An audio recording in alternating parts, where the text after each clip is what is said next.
یعنی آپ حیران ہوں گے، یہ ہمارے علاقے کا قصہ ہے، یعنی ڈیرہ غازی خان کا قصہ ہے۔ ڈیرہ غازی خان کے علاقے میں ایس پی جو تھا وہ مسلمان تھا، اور ڈی سی جو تھا وہ انگریز تھا۔ پرانے دور کی بات ہے۔ عطا اللہ شاہ بخاری رحمۃ اللہ علیہ نے وہاں جلسے پہ جانا تھا، اشتہار چھپ گئے، لگ گئے، تو ایس پی نے ان لوگوں کو بلا کے روکا کہ بھائی مت جلسہ کریں، شاہ صاحب کو مت بلائیں۔ اور اس ایس پی صاحب نے جا کے ڈی سی سے کہا کہ سر ایک ایسا آدمی آ رہا ہے کہ جس کی تقریر میں جادو ہے، وہ چاہے تو آگ لگا دے، تو ہمارے ضلع کے اندر تو جھگڑا اور فساد کھڑا کر دے گا، اور وہ انگریزوں کا دشمن ہے اور 3 اسٹار ہے، اس پر یہ الزام لگا ہوا ہے، اس کے آپ داخلے کے پابندی کے آرڈر کریں تاکہ میں اس کو ضلع کے اندر داخل ہی نہ ہونے دوں۔ وہ ڈی سی سنتا رہا، اس نے کہا ایس پی صاحب مجھے بڑا افسوس ہے، تم بھی مسلمان ہو اور وہ عطا اللہ شاہ بخاری بھی مسلمان ہے،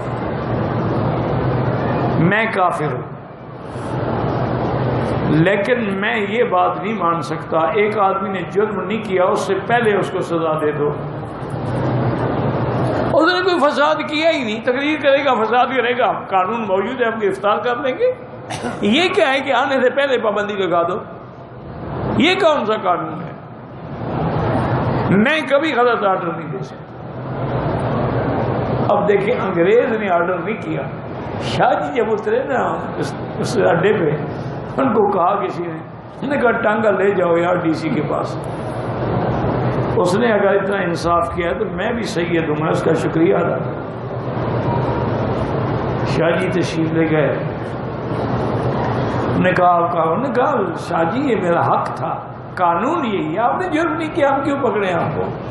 بٹھایا، شاہ جی کو چائے پلائی، بڑا احترام کیا، بڑا اکرام کیا۔ اب ایس پی صاحب کا اتنا سا منہ رہ گیا۔ تو یہ وہ لوگ بے دین ضرور تھے لیکن بے آئین نہیں تھے، قانون پہ چلتے تھے۔ اب ہماری برادری جو ہے نا، ان میں نہ دین ہے نہ آئین ہے۔